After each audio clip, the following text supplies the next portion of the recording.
Cœur de patrimoine, Cédric Decoeur. Et on évoque donc un sujet qui est devenu central aujourd'hui pour tout propriétaire, c'est la rénovation énergétique. Alors c'est vrai qu'on parle de confort, on parle d'économie d'énergie, mais il y a aussi, à travers ce prisme de la rénovation énergétique, un vrai levier de valorisation de son patrimoine immobilier. Et pour en parler, un des meilleurs spécialistes est en plateau, Thierry Abria. Bonjour. Bonjour Monsieur Decoeur. Merci d'avoir répondu à l'invitation de Cœur de patrimoine. Vous êtes le directeur général d'Illico Travaux, entreprise de courtage et d'accompagnement en travaux. Justement, peut-être petite présentation. Alors j'ai envie de dire pas petite réclame, mais petite présentation. Dites-nous en quelques mots un petit peu qui est Illico Travaux et voilà, comment est-ce que vous êtes je ne sais pas si le bon terme imposé est peut-être un peu trop fort, mais comment vous existez, vous êtes leader un petit peu dans ce monde-là au fil des années. Alors c'est très simple, c'est Illico Travaux, c'est 200 agences en France qui répondent à tout besoin de clients particuliers professionnels dans leurs besoins de rénovation et d'extension, et surtout qui désirent être accompagnés de A à Z dans leurs travaux.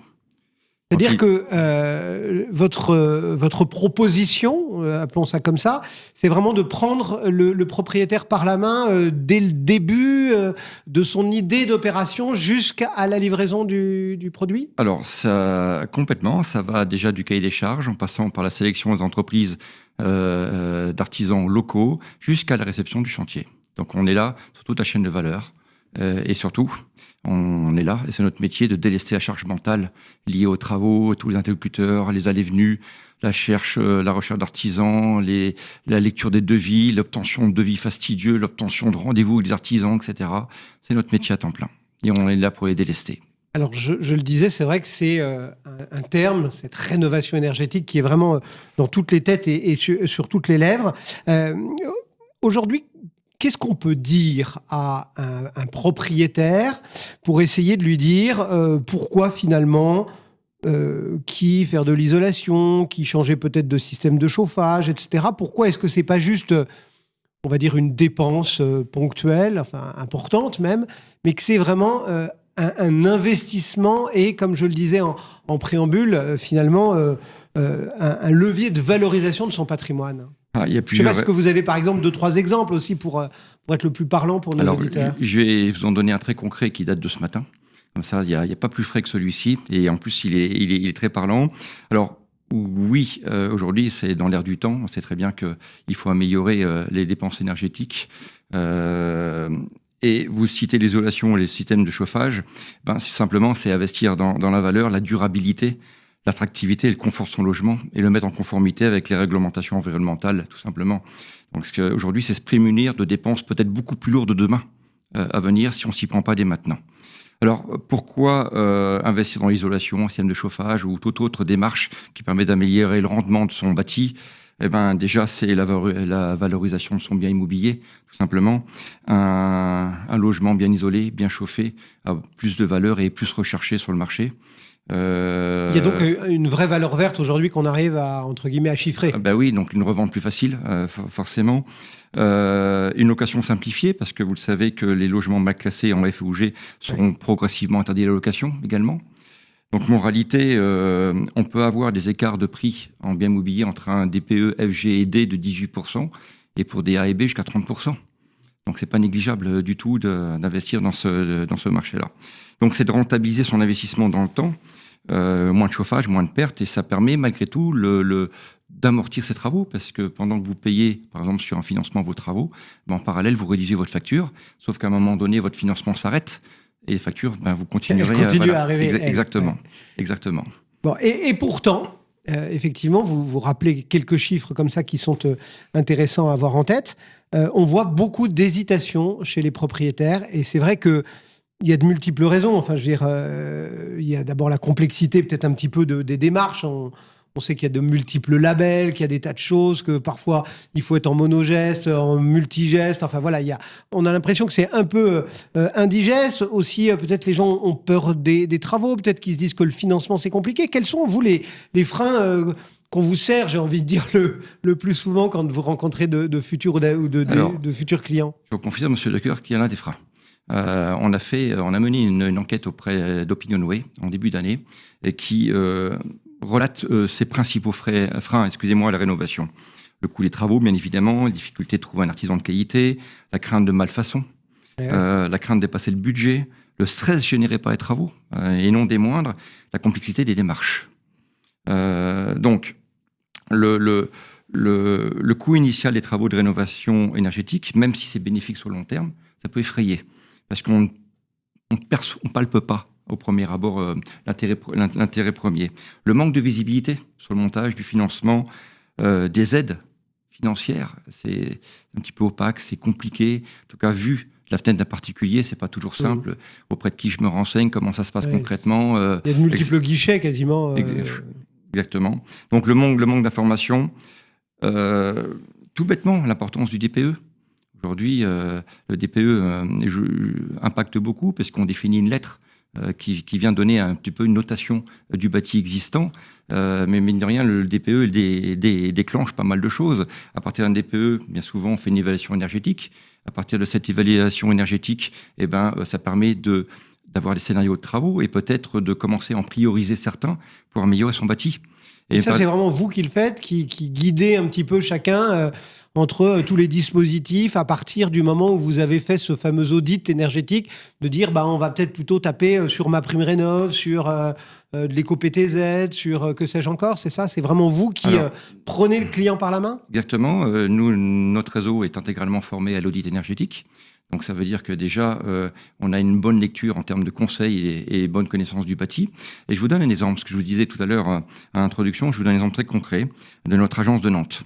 Le projet initial du client, c'est d'effectuer un changement total d'une couverture abîmée en ardoise fibro-ciment amianté et d'en profiter pour améliorer l'isolation.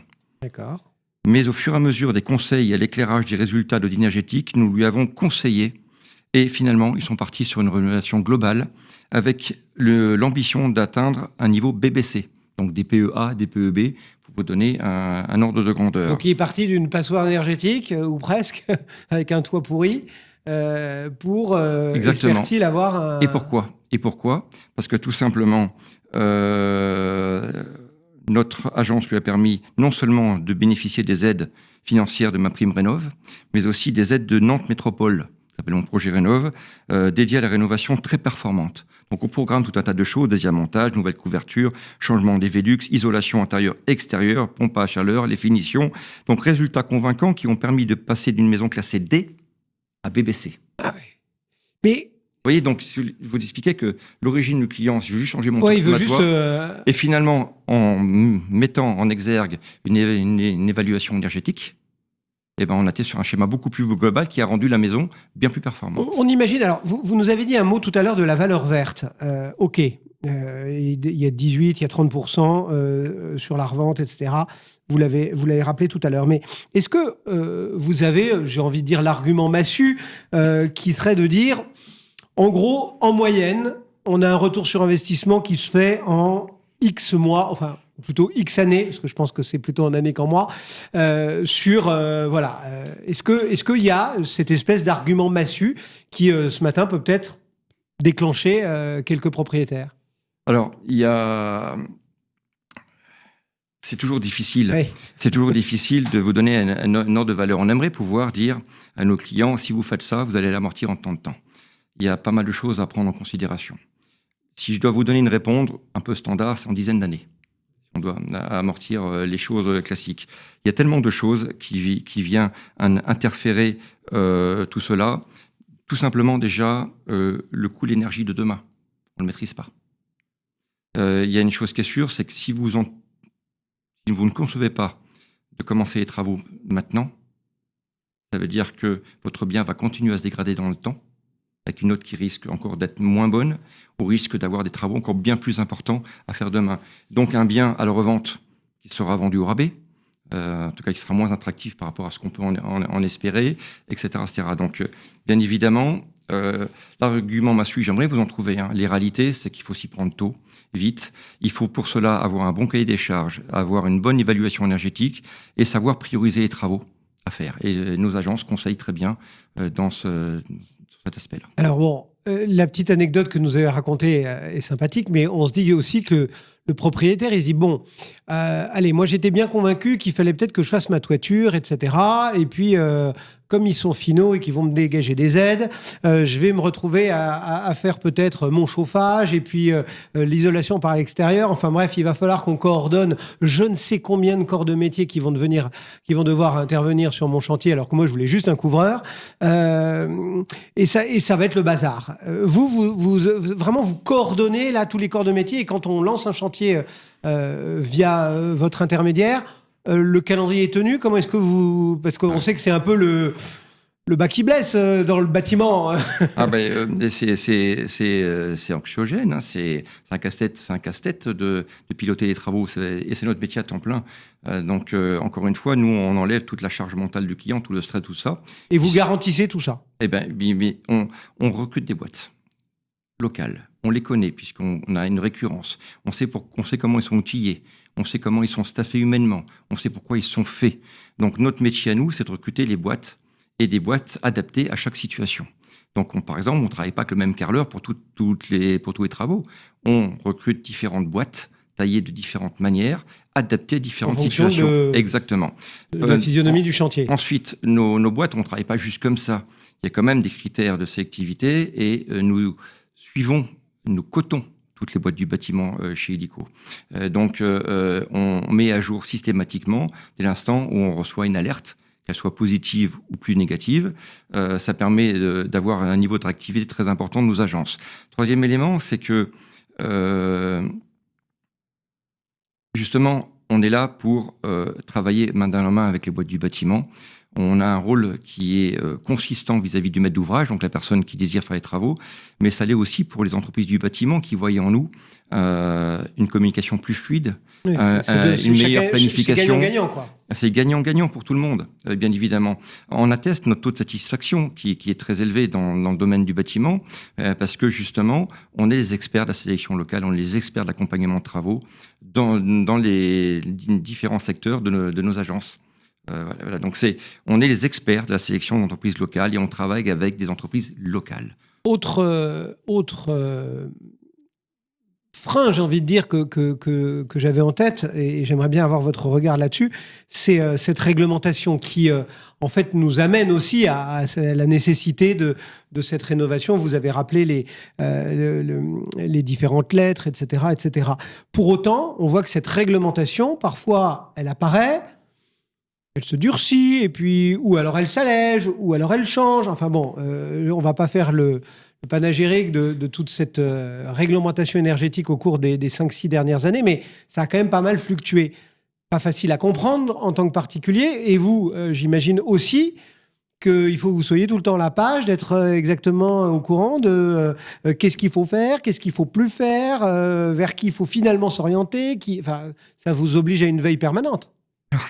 Moi, je comprends le client final, le consommateur. Il y a de quoi se tirer les cheveux et à perdre son latin.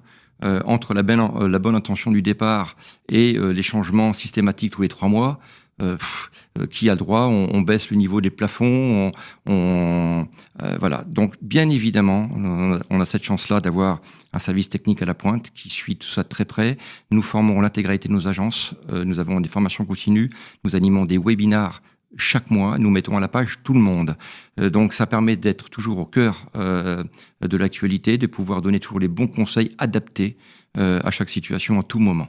Ça, Monsieur Decoeur, c'est tellement important que nos agences maîtrisent cela, parce que la rénovation énergétique, c'est un pan de la rénovation, parce que c'est beaucoup plus vaste et plus large que ça. Mais si on ne sait pas nous conseiller, orienter, et savoir de quoi on parle et qui a droit à quoi, on fait défaut de notre métier. Donc c'est la base de notre métier. Bon, allez, je vais vous faire, après vous avoir un peu torturé là, pendant cette petite quinzaine de minutes, je vais vous faire travailler un petit peu, nous sortir trois conseils à un propriétaire qui nous a entendu ce matin et qui se dit je ne suis pas encore complètement prêt, ou il me faudrait un petit peu Alors voilà, qu'est-ce que vous diriez, les 3 points clés à avoir en tête pour se dire allez, on y va? Alors, on a une phrase magique pour ça. C'est vous dire à un propriétaire qu'une rénovation énergétique, ce n'est pas empiler des travaux, c'est construire une stratégie, comprendre, planifier et bien s'entourer. C'est ça la clé pour allier confort, économie, qualité. Donc, première chose à faire, réaliser un audit énergétique. État des lieux, Déjà, pour voir où on en est. où on en est, et différents scénarios de travaux derrière qui en découlent, et savoir qu'est-ce qu'on priorise dans le temps ou pas. Deuxième chose, donc c'était la première audit. Deuxième chose, c'était identifier les travaux prioritaires. La troisième chose, je l'ai compris, c'est se faire bien accompagner. Dans cette jungle des aides Oui, on administratives. a entendu des arnaques, On entend plein de choses. Donc tout cela est important. Donc audit énergétique, travaux prioritaires et se faire accompagner. Aujourd'hui, faire des travaux soi-même dès l'instant où les sites, on suscite plusieurs corps d'État. Vous faites beaucoup de courage. Merci beaucoup Thierry. Je vous en prie, monsieur Decoeur, avec Thierry plaisir. Abria, donc illico Travaux ce matin dans Cœur de Patrimoine pour faire le point un petit peu sur ces questions de rénovation énergétique qui sont du domaine patrimonial quand on s'intéresse à votre bâti. Cœur de patrimoine, Cédric Decoeur.